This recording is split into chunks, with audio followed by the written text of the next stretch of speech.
Tadi baru saja kita rapat terbatas memutuskan mengenai sosial media yang digunakan untuk e-commerce. Besok mungkin keluar, karena dampaknya memang sangat dahsyat sekali. Kita terlambat hanya berapa bulan saja sudah efeknya kemana-mana. Sekali lagi, payung besar regulasi tentang transformasi digital ini memang harus dibuat dengan lebih holistik, dan ini sedang dikerjakan pemerintah agar perkembangan teknologi bisa yang kita harapkan, yang diharapkan oleh masyarakat. Mestinya perkembangan teknologi itu bisa menciptakan potensi ekonomi baru, bukan membunuh ekonomi yang sudah ada.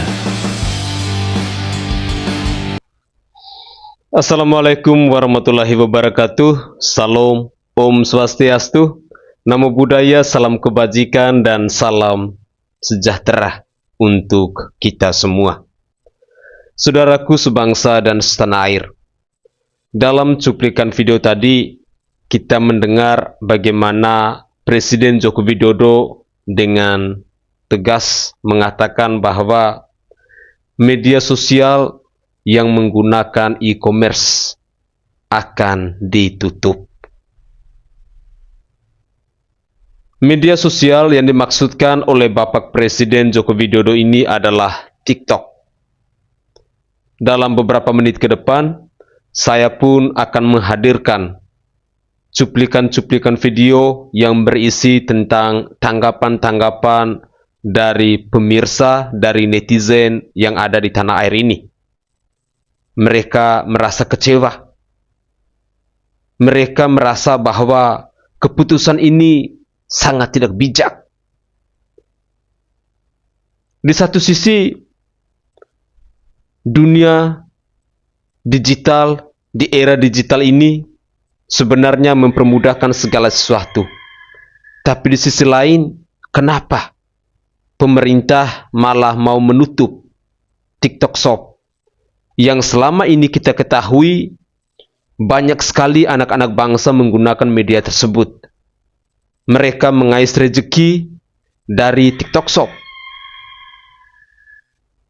Bagaimana nasib TikTok afiliator yang selama ini mereka sudah bekerja keras, yang selama ini mengurangi angka pengangguran?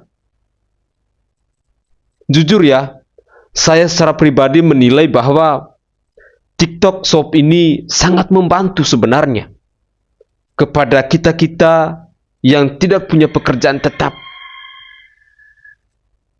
sehingga kita bisa mengandalkan TikTok Shop sebagai sebuah wadah untuk mencari rezeki. Tapi apa boleh buat? Pemerintah sudah memutuskan. Lalu, mekanismenya seperti apa? Apakah TikTok Shop ini akan dihapus dari media sosial TikTok? Ataukah ada hal-hal lain, ada fitur-fitur tertentu yang akan dipisahkan oleh pemerintah? Tapi untuk lebih jelasnya, saya ingin mengajak pemirsa sekalian, mari kita bersama-sama menyimak cuplikan-cuplikan video berikut, kurang lebih selama 20 menit ke depan, agar informasi-informasi ini bisa berguna bagi kita semua. Selamat menyaksikan. Tadi baru saja kita rapat terbatas memutuskan mengenai sosial media yang digunakan untuk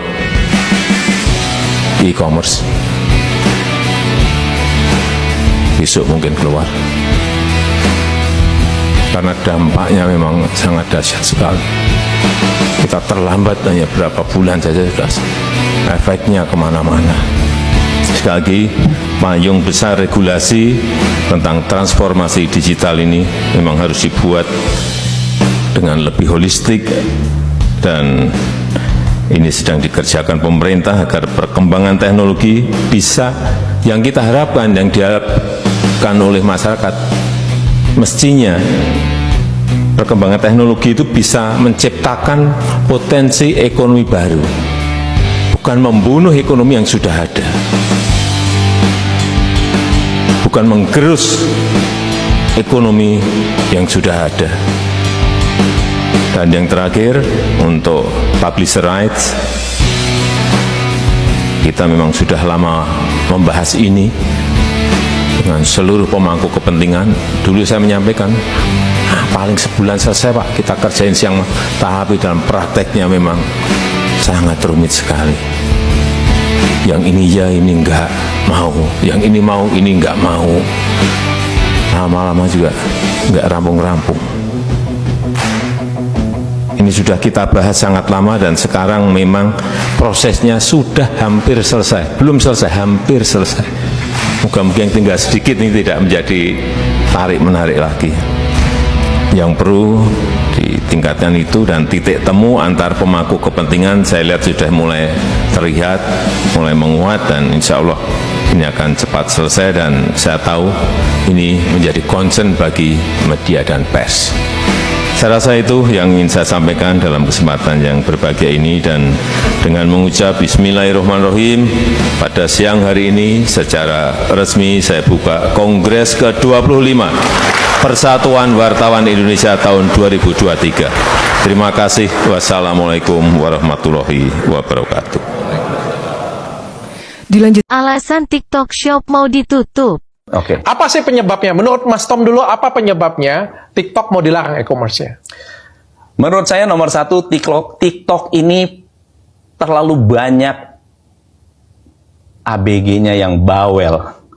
Dan mereka sangat kreatif, bisa membuat kontennya itu terdistribusi, lalu kemudian direkomen oleh TikTok untuk bikin 5-10 konten per hari, itu dibanjiri dengan konten. Sehingga kita nggak akan pernah bosan dengan TikTok. Oke. Dan kontennya very variatif, sangat variatif. Dan lebih gila lagi, TikTok memiliki algoritma.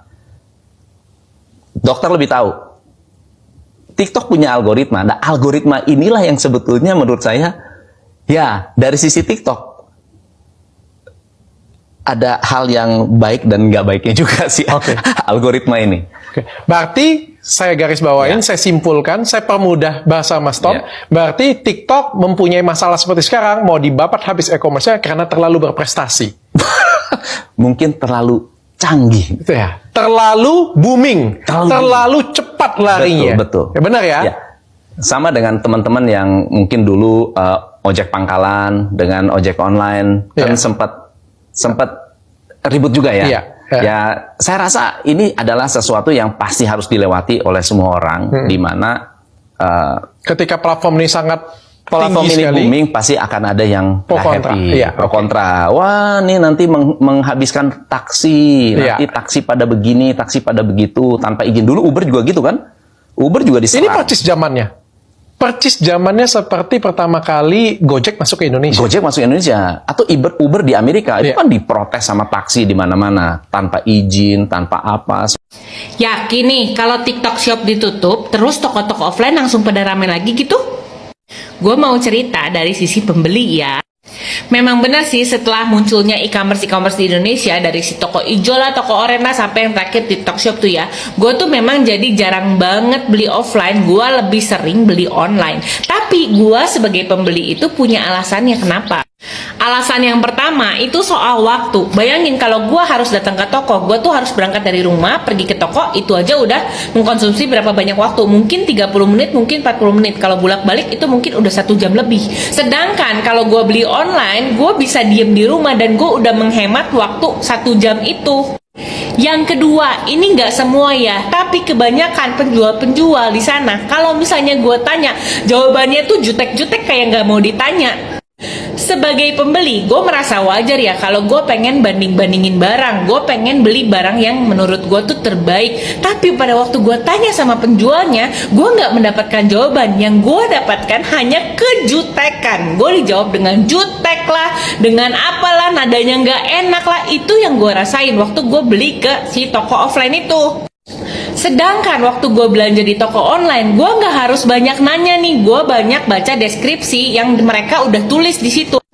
Dan dari situ aja gue udah bisa ngebanding-bandingin satu produk yang ini dengan produk yang lain. Udah gitu gue udah nggak usah capek-capek nawar, karena gue bisa lihat nih di toko ini harganya berapa, di toko ini harganya berapa.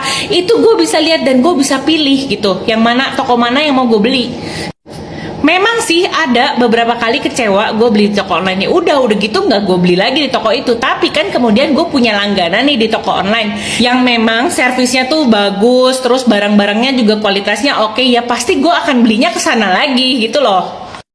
Padahal menurut gue beli offline itu ada keuntungannya sendiri. Pertama, gue bisa pegang bahannya langsung. Kedua, gue bisa lihat barangnya langsung.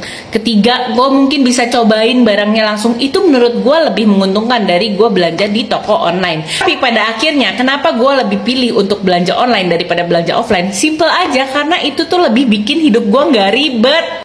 Tapi nih ya, ada beberapa toko offline langganan gue yang gue tuh rela masih beli ke sana. Gue nggak beli offline. Kenapa? Karena setiap gue ke sana, gue disambut dengan baik, disambut dengan senyuman. Mereka tahu cara memperlakukan gue sebagai customer mereka tuh gimana. Mereka tahu gimana caranya supaya gue terus-menerus belanja di mereka dan nggak berpindah ke lain hati. Tapi yang gue tahu ya, sekarang-sekarang ini nih, mereka juga lagi belajar buat jualan online supaya nggak ketinggalan sama penjual-penjual lainnya. Jadi ini opini pribadi gue nih ya. Kalau misalnya cuman TikTok Shop doang yang ditutup dan berharap bahwa orang-orang tuh akan beli lagi, belanja lagi ke offline, belum tentu. Kecuali semua e-commerce itu tidak diperbolehkan untuk ada di Indonesia. Tapi masalahnya apakah itu mungkin?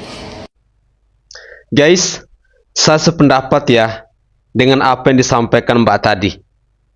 Mengapa? Karena saya punya alasan. Dari rumah saja saya bisa akses untuk membelanjakan segala sesuatu yang saya butuh. Dan itu yang saya lakukan selama ini. Hal yang paling pertama, lebih menghemat waktu. Lalu yang kedua, dengan mudahnya kita mengakses. Mau beli apa saja, semuanya bisa. Dan perlu kita sadari bahwa saat ini perkembangan era digital itu sangat luar biasa. Semestinya kalian-kalian yang masih berjualan offline itu harus bisa untuk bersaing dengan orang-orang yang saat ini sudah mulai beralih ke jualan online. Lain dulu, lain sekarang. Jangan kita tetap dengan keadaan kita yang dulu, dengan zaman oe-oenya dulu. Sekarang loh, era digital.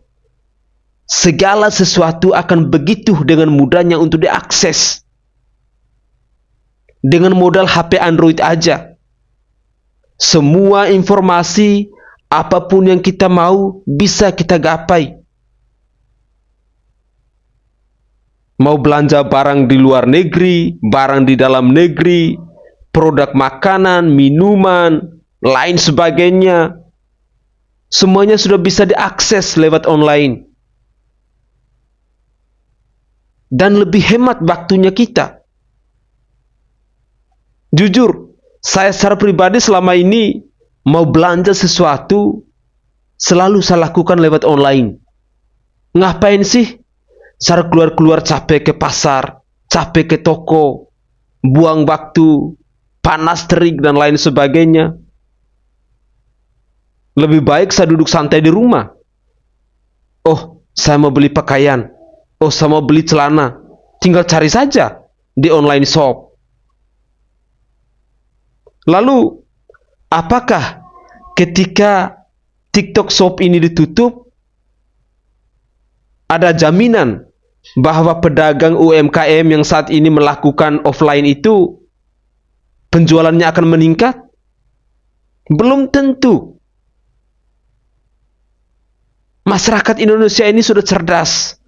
Mereka sudah tidak mau bikin ribet. Masa iya ada sesuatu yang semestinya saya dapatnya lebih mudah, saya harus mempersulitkan itu? Nggak mungkin. Saya lo punya HP. Di dalam ini saya punya aplikasi Lazada, Tokopedia, TikTok, GrabFood, dan lain sebagainya. Semoga saja pemerintah bisa mempertimbangkan kembali. Kalau menurut saya, semestinya pemerintah memberikan sosialisasi atau melakukan pelatihan kepada orang-orang pedagang UMKM yang saat ini belum memahami jualan online itu. Itu yang harus diedukasi.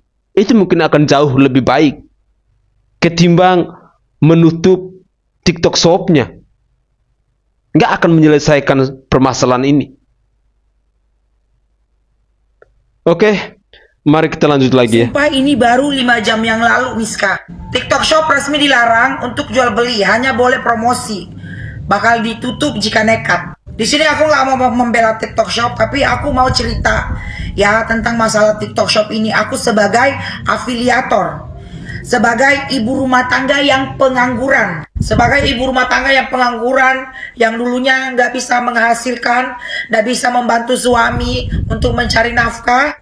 TikTok Shop ini sangat memberikan kesempatan buat aku untuk membantu suami mencari nafkah. Ini buat pemerintah, apakah tidak ada jalan yang lain? Aku rasa bukan cuma aku aja yang sangat terbantu dengan TikTok Shop ini, dengan mengikuti program affiliate. Dan aku mau tanya, kalau TikTok Shop tutup itu apakah pengaruh sama UMKM yang di luar sana, yang katanya gara-gara ada TikTok Shop jualan mereka jadi sepi? Kenapa UMKM kita ini nggak ikut aja TikTok Shop? Banyak sekali ya ibu-ibu pengangguran kayak aku yang mau affiliate.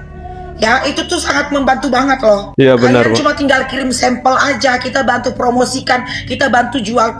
Ikutlah perkembangan zaman. Dan aku rasa bukan gara-gara TikTok Shop deh UMKM kita jadi sepi. Ini buat teman-teman UMKM, bantu kita juga nih sebagai mama-mama yang pengangguran biar bisa menghasilkan, biar bisa membantu suami mencari nafkah. Waduh, TikTok Shop jadi beneran ditutup. Wah, gimana nasib seller sama afiliator nih? Tenang, gua tahu. Lu udah pada panik kan lihat berita ini? Yuk kita telaah bener-bener apakah dia bakal ditutup, dan kalian nilai sendiri ya. Begitu itu berita keluar, hal pertama yang gue lakuin adalah gue telepon orang TikTok Shop gue. Terus gue tanyain, lu jadinya ditutup ya? Terus gimana nih nasib seller, afiliator, dan lain sebagainya. Tapi ternyata mereka tenang-tenang aja guys. Bahkan mereka bilang ya business as usual. Kenapa? Karena secara peraturan mereka bilang, peraturan kita lengkap kok, kita juga comply banget kok sama semua hukum di Indonesia. Tapi kan ada yang katanya aturan yang mau dirubah kan gara-gara TikTok Shop. Aturannya kayak gimana? Nih, gue jelasin satu-satu ya. Nah, aturan yang dirubah dari Kemendak itu adalah pertama, pengaturan kategori. Kalau yang gue tangkap ya dari pengaturan kategori, ya mungkin gini, kalau sebelumnya nih mungkin kayak sembako, minyak, gula bisa dijual di TikTok Shop, nantinya ini nggak bisa. Yang buat gue kayaknya tuh nggak ada merugikan kan buat kalian, bener nggak? Terus barang-barang impor yang mungkin pasti bakal makin dibatasi, yang buat UMKM kayaknya untung juga kan, bener nggak? Nah, tapi kalau soal impor terbatas, sebenarnya kliennya juga ada yang udah ngalamin barang impor memang lebih susah masuk. Artinya barang lokal kalian bakal untung. Nah, pengaturan kedua, e-commerce nggak boleh jadi produsen. Kalau gua rasa sih ini menunjuk ke Project S yang direncanakan. Dan dengan aturan ini, Project S nggak boleh. Jadi kan enak juga dong buat kalian, bener nggak? Nah, pengaturan ketiga nih, yang paling penting. Aturan ini ngomong kalau media sosial nggak boleh digabung dengan media perdagangan. Yang kalau logika gue nih, sederhananya, artinya gini loh, konten TikTok, konten keranjang kuning boleh nggak? Boleh-boleh aja. Tapi check out-nya nggak boleh langsung dalam satu aplikasi tersebut. Ujung-ujungnya gimana? Palingnya dipisah aplikasi. Jadi ya sama aja sih kayak sekarang. Contoh, lu main Capres nih, ngiklan di Meta, check out di Shopee, pindah gitu doang kan. Nah, ini pun bakal terjadi seperti itu. Palingnya juga ada aplikasi baru namanya TikTok doang dan TikTok Shop doang. So, kayaknya sih nggak akan beda jauh ya, menurut gua ya. Dan kedepannya bisa jadi ya, secara penjualan ataupun secara apa, itu fine-fine aja kalau aplikasinya dipisah. Menurut kalian, bakal dipisahkah ataukah tetap dipaksain nih? TikTok Shop nggak jadi dilarang, tapi hanya diatur ketat. Ini 4 fakta menariknya. Let's go, mari kita cek. Oke, gue kutip beritanya dari detik.com. Dan ini berita turunnya Sabtu ya, 23 September, berarti 2 hari yang lalu masih baru. Yang pertama jelas TikTok Shop tidak akan dilarang, tapi diatur ketat. Setelah gue baca, intinya adalah mewajibkan sosial media yang menjadi e-commerce harus memiliki izin terpisah. Oke, sedikit gue perjelas, mungkin kalian harus mengerti dulu bedanya e-commerce dan social commerce. Kalau e-commerce itu portal jual beli barang, kayak seperti Shopee, Lazada, Tokped, dan lainnya. Tapi kalau social commerce adalah sosial media yang juga menjadi portal jual beli barang kayak TikTok Shop ini. Dan poin satu barusan ini mengharuskan izinnya terpisah. Izinnya ya, bukan aplikasinya. Itu sempat kepikiran bahwa TikTok Shop itu bakal jadi aplikasi terpisah sendiri. Jadi kalau kita mau nge-scroll FYP, ya di TikToknya. Tapi ini kayaknya nggak akan terjadi. Hanya izinnya saja yang harus dilengkapi oleh TikTok Indonesia. Next, yang kedua, aturan tinggal diteken Zulhas. Oke, ini maksudnya adalah aturannya tuh draftnya udah dibikin kayak tinggal cuma ditandatangan aja. Tinggal menunggu waktu gitu. Oke, yang ketiga. Nah, agak panjang nih. Permendak tahun 50 tahun 2020 tuh bakal akan direvisi. Dan ini ada turunannya ya. Kita baca satu-satu. Yang pertama akan diperjelas terkait definisi dan izin e-commerce dan juga social commerce. Berarti itu yang tadi gue jelasin. Yang kedua, terkait larangan penjualan barang impor untuk cross border dengan harga di bawah 1,5 juta rupiah. Oke, untuk cross border lo cari sendiri deh definisinya ya. Jadi intinya kayak lo bisa beli barang dari luar negeri, langsung lo bayar ke sana, dan si penjual akan ngirim barangnya juga langsung ke kita. Biasanya tuh lo bayar pakai PayPal atau sejenisnya. Nah, akhirnya ini barang tidak kena bea cukai. Negara tidak mendapatkan bagian dari penjualan tersebut. Walhasil rata-rata barang cross border itu dijual bisa jauh lebih murah dibandingkan harga pasaran. Intinya itu. Yang ketiga terkait positive list. Oh, ini terkait barang apa saja yang boleh dan tidak boleh dijual. Yang keempat, larangan marketplace bertindak sebagai produsen. Oh, jadi ini e-commerce ataupun social commerce tuh nggak boleh punya anak perusahaan penjual barangnya juga. Nah, ini benar nih, karena algoritma penjualannya nanti bisa dikuasai sama yang punya aplikasi. Yang kelima, barang impor yang masuk ke Indonesia harus memenuhi standar Indonesia atau SNI. Oke, jadi nggak akan ada lagi barang-barang yang dengan kualitas asal-asalan, yang penting harganya murah. Oke, itu semua adalah poin-poin tentang Permenak 50 yang akan direvisi. Dan yang ini yang terakhir, pemerintah akan bentuk Satgas Awasi Social Commerce. Ya. Positive thinking. Oke, itu dia. Pasti banyak banget yang pro kontra kan. Nah, faktanya memang udah banyak banget orang yang sudah berjualan juga di TikTok Shop. Bahkan artis-artis juga. Tapi yang kontra adalah ya pedagang Tanah Abang yang juga omsetnya menurun. Mereka tidak ikut perkembangan zaman. Dan gue mau sedikit berkomentar. Ini ya, kita tuh tidak bisa memaksakan para orang tua untuk bisa peka dengan perkembangan zaman. Bisa mengerti TikTok, bisa mengerti aplikasi, sosial media, bikin akun, bikin website. Susah nggak bisa. Tapi bapak gue sendiri pun bilang bahwa kalau kamu ingin sukses dunia, kamu harus bisa jadi orang yang cerdas, bukan hanya pintar. Adalah orang yang bisa beradaptasi dengan segala situasi termasuk perkembangan zaman. Dari teori ini, please anak-anak muda, Gen Z, Gen milenial, yang bapak lu punya bidang usaha dan terlihat bakal mati karena kemakan zaman, please bantu dia. Adaptasikan bidang usaha dia. Jangan lu sekolah tinggi-tinggi, lu terapin ilmunya buat perusahaan orang lain. Sian bapak lu. Itu bisa menghasilkan setiap harinya, membantu keluarga saya untuk makan, bayar listrik, bayar sekolah, bayar cicilan, kontrak rumah.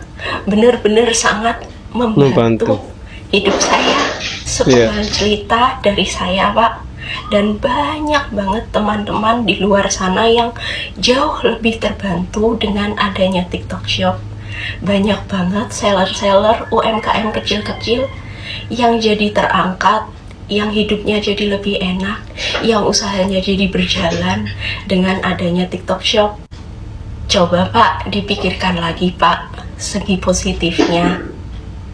Mungkin dengan cerita saya ini bisa lebih membantu. Terima kasih. Sudah resmi TikTok Shop akan dihapus ya, atau dipisah.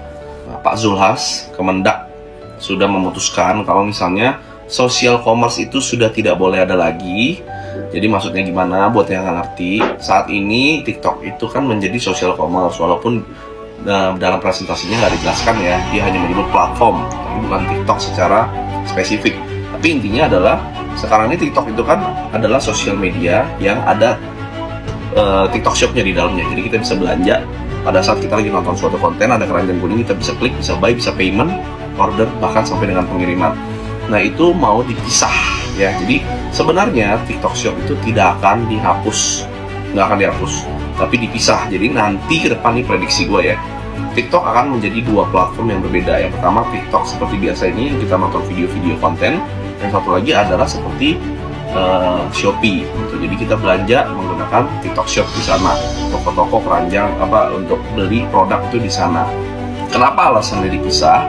Jadi berdasarkan info yang gue baca itu adalah karena banyak keluhan dari pedagang-pedagang offline atau UMKM yang merasa terganggu dengan adanya platform online ini. Jadi orang-orang berjualan affiliate dan lain-lain itu kan penjualannya gila-gilaan ya di TikTok. Nah, mengganggu penjualan offline. Ada lagi karena di platform TikTok ini kebanjiran barang impor dari China langsung. Jadi produsen langsung berjualan tanpa ada toko offline, tanpa memakai importir. Dia langsung menggunakan data user. Dia kan bisa tahu nih, oh user TikTok nih sukanya barang A, B, C, D, E, F, G. Ya udah langsung aja diimpor. Dan memang kenyataannya betul, karena gue sendiri pas main affiliate gitu ya, banyak gue ditawarin oleh produsen langsung dari negara plus 86. Itu langsung nawarin untuk bantuin dong affiliating produk saya gitu. Nah itu produsennya langsung dari Tiongkok gitu, bukan importer dari Indonesia lagi, udah bener-bener dari China langsung. Dan itu jadi menurut gua adalah suatu yang nyata. Nah, tapi menurut gua ya, gua sih secara general tidak setuju sebenarnya, tidak setuju ini dipisah. Karena satu, pedagang offline dan UMKM tadi tetap aja tidak akan bisa bersaing, tetap saja tidak akan bisa bersaing karena mereka offline. Dan harus online, mau nggak mau harus adaptasi dengan lingkungan, itu satu. Affiliate di TikTok tuh banyak yang sukses loh, dan banyak jumlahnya, ada jutaan orang. Kalau nggak salah tadi datanya ada 6 juta pedagang dan 7 juta affiliate. Berarti di total ada 13 juta nih yang berbisnis di dalam TikTok. Kalau misal dipisah, otomatis omset mereka akan turun drastis, otomatis itu.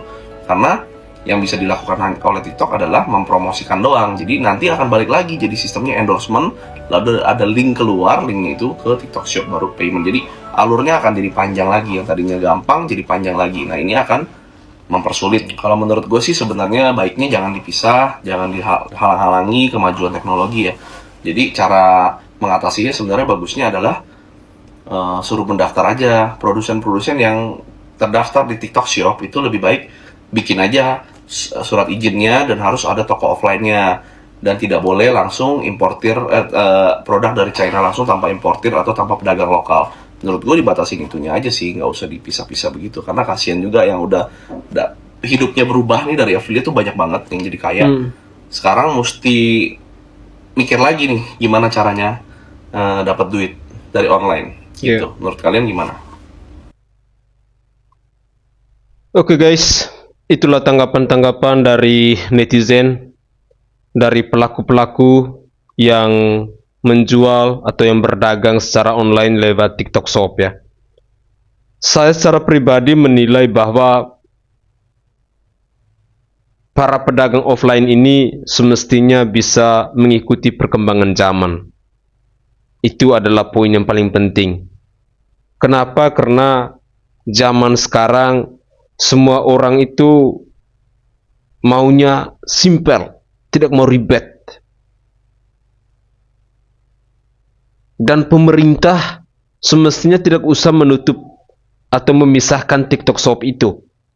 Yang pemerintah lakukan ini adalah mengedukasi pedagang-pedagang yang saat ini masih mengandalkan offline, menjual barangnya secara offline. Itu yang semestinya harus diedukasi, dikasih pelatihan oleh pemerintah.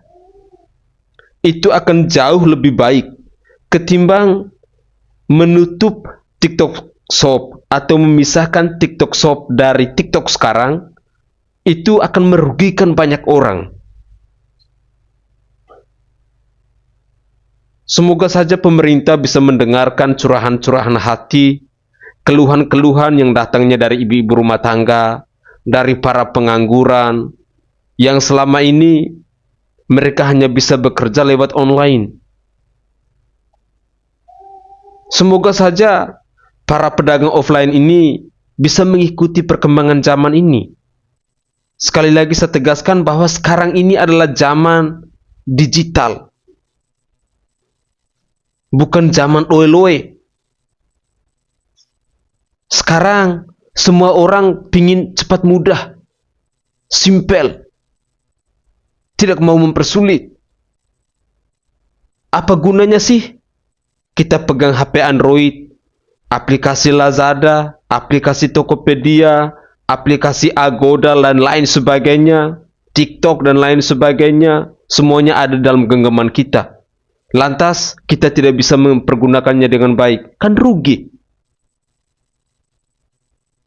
Sekali lagi, saya secara pribadi menyarankan kepada pihak pemerintah, khususnya di Menteri Perdagangan ini, semoga saja bisa mendengarkan keluhan-keluhan dari rakyat Indonesia saat ini.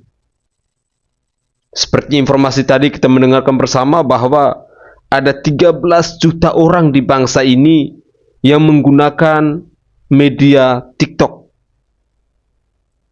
Ini tentunya sangat membantu.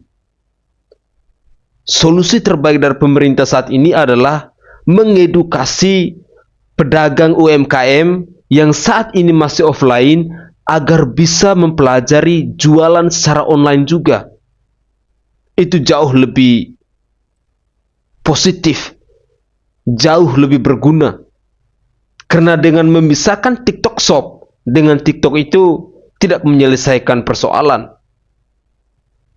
Akan menyelesaikan persoalan jika semua media e-commerce di bangsa ini, baik itu dari Lazada, Tokopedia, TikTok, dan masih banyak lagi itu ditutup, tidak diizinkan di Indonesia. Itu mungkin baru pas. Artinya orang akan beramai-ramai, berbondong-bondong membeli barang secara offline. Tetapi selama media-media itu masih ada, percuma pemerintah ambil langkah seperti ini. Tidak ada efek. Saudara, semoga saja pemerintah bisa memikirkan kembali keputusan yang sudah diambil, karena bagi saya ini akan merugikan banyak orang. Ada pro dan kontra. Dan saya sendiri pun tidak menjamin bahwa ketika TikTok Shop dipisahkan itu atau tidak digabungkan bersama TikTok akan membawa keuntungan bagi pedagang UMKM yang offline itu. Tidak akan. Mungkin itu saja tanggapan singkat saya, dan saya berharap bahwa pemerintah bisa berpikir kembali, karena ini semua yang bersuara, yang mengeluh saat ini, yang menyampaikan isi hati mereka saat ini adalah orang-orang Indonesia. Orang-orang yang selama ini mereka merasa terbantu dengan adanya media TikTok Shop ini. Pikirlah nasib para TikTok affiliate yang selama ini mereka merasa sangat terbantu, bisa menolong mereka dalam kehidupan ekonomi, yang sangat membantu dalam mendapatkan uang dan lain sebagainya.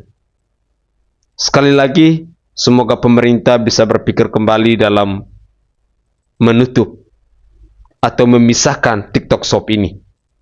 Saya Sainai dari Provinsi Nusa Tenggara Timur. Saatnya kita yang rakyat jelata harus berani untuk bersuara, dan semoga curahan hati, suara-suara kita ini bisa didengarkan oleh pemerintah, agar pemerintah, lebih khususnya Pak Zul dan juga Pak Presiden Joko Widodo, bisa mempertimbangkan kembali keputusan yang sudah diambil ini.